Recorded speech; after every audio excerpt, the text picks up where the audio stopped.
Hello guys, hello Aries, welcome dito sa aking channel, Kapalaran 888 Aries. Alamin natin kung anong messages, vibration, gabay, energy para sa lahat. Tayo general reading, so pwede kang makaresonate sa Aries. Ang first card mo dito is reverse na dwelling in truth. Okay, so nakikita ko sure dito na posibleng magsisinungaling ka this week, okay? Or pwedeng may kailangan kang itago. Okay, comment down below if you resonated. This third week of December 2024, kikita ko sir dito na may kailangan ka bang ipagsinungaling or may kailangan kang itago. Hindi ko alam kung bakit ganyan yung energy mo. Okay, Aries, culmination of vision, 35. Wow, so nakikita natin dito yung hope in dreams. Nakikita ko sa'yo dito yung pagsisimula, pagtatapos ng isang pangarap sa buhay. Or parang nakikita ko sa'yo dito na pag-asa to. Okay? Makakaramdam ka ng sobrang pag-asa sa linggong ito. Nakikita ko sa'yo dito na mabubuhayan ka ng loob. Okay?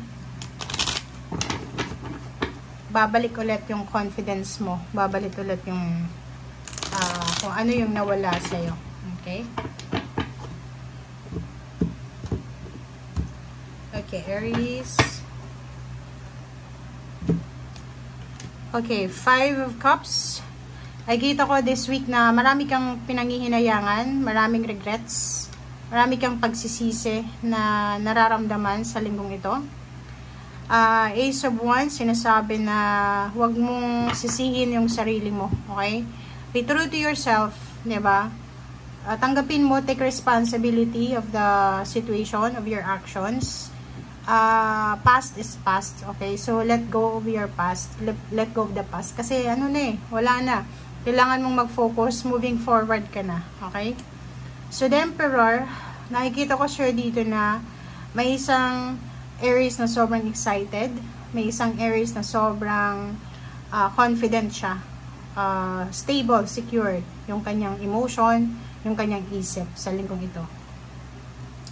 Mahinig ka sa sinasabi ng iyong intuition. Ang dami-daming offers dito. It's either financial offers or pwedeng position sa trabaho. So, pwedeng tatas yung position mo sa trabaho, tatas yung sweldo, or pwedeng may mga ideas ka kung paano magiging successful in life. But minsan, nakafocus tayo sa past, so hindi tayo makamove on. But this week, sinasabi sa'yo na move on, okay? Huwag ka nang magdalawang isip pa.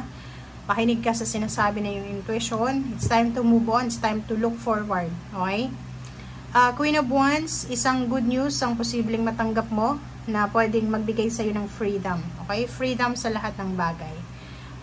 So yun, culmination talaga to. So, nakikita ko this week, eto na yung simula. Ang linggong ito, ito na yung simula ng new beginnings, ng new start, ng fresh start, ng fertility. So, ito na yung simula ng pagbabago sa buhay mo. So, nakikita ko na parang isisilang ulit, 'di ba? Rebirth, reawakening. Okay? So, new beginnings ito. Bibigyan ka ng pagkakataon ng Panginoon na makapagbago, makapagsimula, simulang maging healthy, maging faithful, maging masipag, parang ganun. So, yun ang nakikita ko sa'yo. No more drama, no more sleepless nights, no more insomnia. Nakikita ko sure dito na magiging sobrang peaceful ka sa linggong ito. Okay? Kasi ma-overcome mo lahat ng pain and heartaches na napagdaanan mo for almost 1 year or kano pa man. Umiwas ka lang sa mga chismis, umiwas ka lang sa mga taong negative or sa mga taong hindi naman maganda yung pwedeng ibigay sa'yo. Kasi pwede silang maging rason para mainis ka, magalit ka, ganyan-ganyan.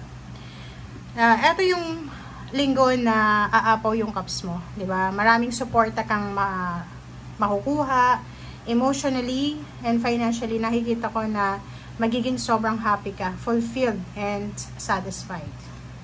Okay? May kailangan kang proteksyonan, is either yung trabaho mo, yung reputasyon mo, yung asawa mo, yung boyfriend, girlfriend, magulang, or ganito, ganyan. Kita ko sa'yo dito may mga taong mag-o-offer sa'yo ng tulong. May mag-o-offer sa'yo ng protection. Kita ko dito yung pagbili ng sasakyan, pagda-travel, paglilipat ng bahay, pabiyahe ka this week. Okay, so nakikita natin yung pagta-travel.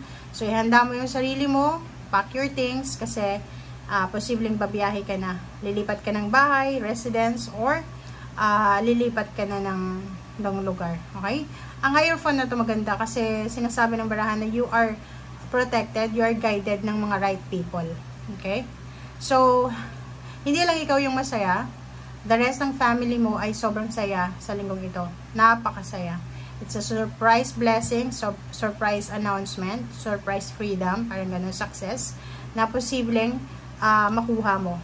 Sa loob ng trabaho, pwedeng ma-promote ka, tumas yung posisyon mo sa trabaho, or yung negosyo mo, medyo maganda yung outcome. And nakikita ko sir dito na pwedeng, yung iba na nagtatrabaho, sobrang dami yung kailangan tapusin sa linggong ito. Workaholic, multitasking, ang daming duties, ang daming responsibilities, maraming kailangan ayusin, papeles, dokumento, o ano pa man. So yun, may celebration. It's a family celebration, Aries. It's your celebration, it's your freedom. So no more fear, no more regrets. Nakikita ko na full of happiness, full of success, full of new beginnings, full of surprises, full of magic ang linggong ito para sa iyo.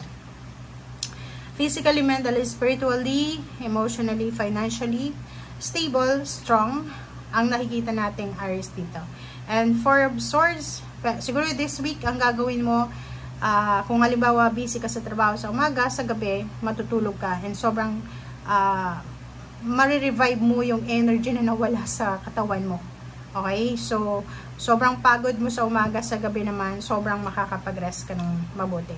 Ang daming balita, ang daming good news, ang daming letters, ang daming chat, ang daming call, ang dami kang matatanggap na congratulatory, ang dami kang matatanggap na messages na kukumustahin ka, ganyan, ganito. So, kung ano man yan na matatanggap mong balita or ano man yang matatanggap mong pangumusta, sinasabi sir dito ng baraha, take care of your body, the boar. Okay? So, sinasabi, kailangan mong asikasuhin muna yung sarili mo. Itong Ten of Swords na to, sinasabi na kailangan mo munang makarecover sa yung mga pain and heartaches. Kailangan mo munang makarecover sa health mo, sa financial mo, sa emotion mo. So, yun yung kailangan mong bigyan ng focus sa linggong ito. Okay? Huwag kang masyado mag-entertain ng mga tao sa linggong ito. Nakikita ko share dito na may incoming balance, financial balance. Pwedeng year 2025, makaka-revive ka, makaka-recover ka sa mga financial losses mo. Okay? So, yun ang nakikita kong focus mo this week.